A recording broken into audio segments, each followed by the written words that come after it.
আসসালামু আলাইকুম বন্ধুরা, আজকে আরেকটি ভিডিও নিয়ে হাজির হলাম। যারা ফোন আপডেট করতে চান কিভাবে আপডেট করবেন আর আপনার ফোনটা আপডেট চাইছে কিনা কিভাবে বুঝবেন, সব কিছু বিস্তারিত নিয়ে আজকে এই ভিডিওতে আলোচনা করব। ছোট্ট একটি ভিডিও হবে, অবশ্যই সকলেই আপডেট দিতে পারবেন। কীরকম দেখায় চিহ্ন সবগুলো দেখিয়ে দেব। প্রথমে আপনারা আপডেট দেওয়ার সময় সেটিংয়ে চলে যাবেন। ফোনে থাকা সেটিং, ওই যে আমাদের সেটিংয়ে আমি তো চলে যাচ্ছি। সেটিংয়ে চলে যাওয়ার পর অ্যাবাউট ডিভাইস, ঠিক আছে, এই অ্যাবাউট ডিভাইসের মধ্যে দেখবেন ওই যে এই যে চিহ্নটা দেখুন, লাল আইকন একটু চিহ্ন আছে, লাল চিহ্নটা দেখেই বুঝবেন যে আপনার ফোনটা আপডেট চাচ্ছে, ঠিক আছে। আর না হলে আরেকবার বোঝার চেষ্টা আমাদের, যেমন সেটিংয়ের ঢোকার পর দেখতে পারবেন এই যে সফটওয়্যার আপডেট, ঠিক আছে। এই সিস্টেমটাও কিন্তু একটাই আপডেট চাচ্ছে, এই যে সফটওয়্যার আপডেট, ঠিক আছে। এই সফটওয়্যার আপডেটও মানে আপডেটই, এইভাবে বুঝতে পারবেন। অ্যাবাউট ডিভাইসটা খুঁজে বের করে, আমারটা কিন্তু অ্যাবাউট ডিভাইস নিচে, আপনারটি উপরেও থাকতে পারে। এভাবে ফোনগুলো আপডেট দিবেন। এখন আসুন কিভাবে আপডেট দিবেন সেটাই আমি দেখাই সরাসরি। এই যে সেটিংয়ে ঢুকলাম, আমরা অ্যাবাউট ডিভাইসে ট্যাপ দিলাম।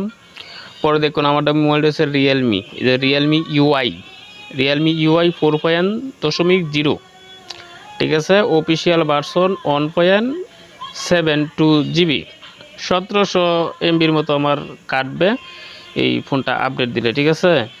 তাহলে আমরা এই যে রিয়েলমি ইউআই এখানে ক্লিক করব। আপডেটের প্রয়োজনে আমরা রিয়েলমি ইউআই এখানে ক্লিক করব। এই যে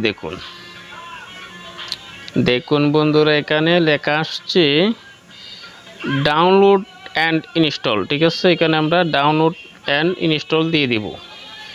সময় নিতে পারে, হয়তো মনে করেন এই 10-15 মিনিট সময় নিতে পারে। আর অবশ্যই ফোনের ইন্টারনেট কানেকশন অন রাখবেন, ঠিক আছে। আমি ডাউনলোড অ্যান্ড ইনস্টল দিয়ে দিলাম,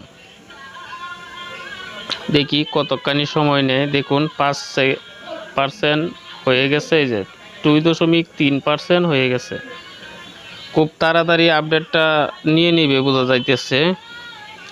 তো কিছুক্ষণ লাইনে থাকেন, আমি আপডেটটা হইলে কীরকম দেখায়, এই যে লাল চিহ্নটা এটা কিন্তু আর থাকবে না, ঠিক আছে।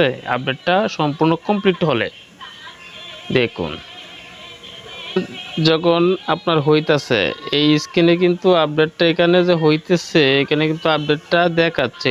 এই যে এখানে কিন্তু আপডেটটা যে হচ্ছে দেখাচ্ছে, ঠিক আছে। এখানে নাও যদি দেখায় সমস্যা নাই, আপনি এই যে স্ক্রল ডাউন করে উপর থেকে নিচ পর্যন্ত টান দিবেন। টান দিলেই যে দেখুন এখানেও দেখাচ্ছে সফটওয়্যার আপডেট ডাউনলোডিং শুরু হচ্ছে আর কি। 32% হয়ে গেছে।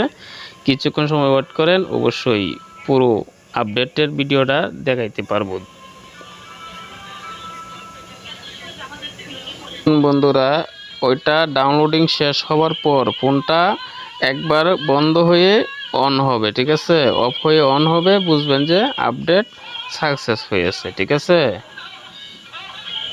হ্যাঁ, আমরা 20 মিনিট সময় অপেক্ষা করছি, ঠিক আছে। অপেক্ষা করার পর আমাদের ফোনটি আপডেট হয়ে সফলভাবে চালু হয়ে গেছে, ঠিক আছে। এখন দেখাবো আপনাদেরকে, সেটিংয়ে প্রবেশ করে দেখাবো যে আমাদের ফোনটি আগে যে লাল আইকনটা ছিল অ্যাবাউট ডিভাইসে, এটা কি এখন আছে কিনা আপনারা সেটাই দেবেন। যে আমরা সেটিংয়ে চলে যাচ্ছি, ঠিক আছে। বাস সেটিংয়ে আমরা ট্যাপ দিলাম। এই দেখুন এখানে কিন্তু উপরে ছিল, এই যে উপরে এই এই আমার এই নাম্বারটার উপরে ছিল সফটওয়্যার আপডেট, ঠিক আছে। ওই যে ওই জায়গাটায় ছিল সফটওয়্যার আপডেট, এখন কিন্তু ওইটা নাই।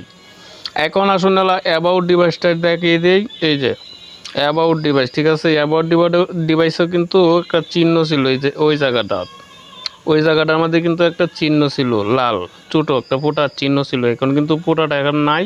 এখন আমার ফোনটি সফলভাবে আপডেট হয়ে চালু হয়ে গেছে, ঠিক আছে। ধন্যবাদ সবাইকে। ভিডিওটি ভালো লাগলে অবশ্যই আমার চ্যানেলটি সাবস্ক্রাইব করে আমার পাশে থাকবেন। আর ভিডিওটি যারা ফেসবুক থেকে দেখেন অবশ্যই ভিডিওটা শেয়ার করে দিবেন। ধন্যবাদ সবাইকে।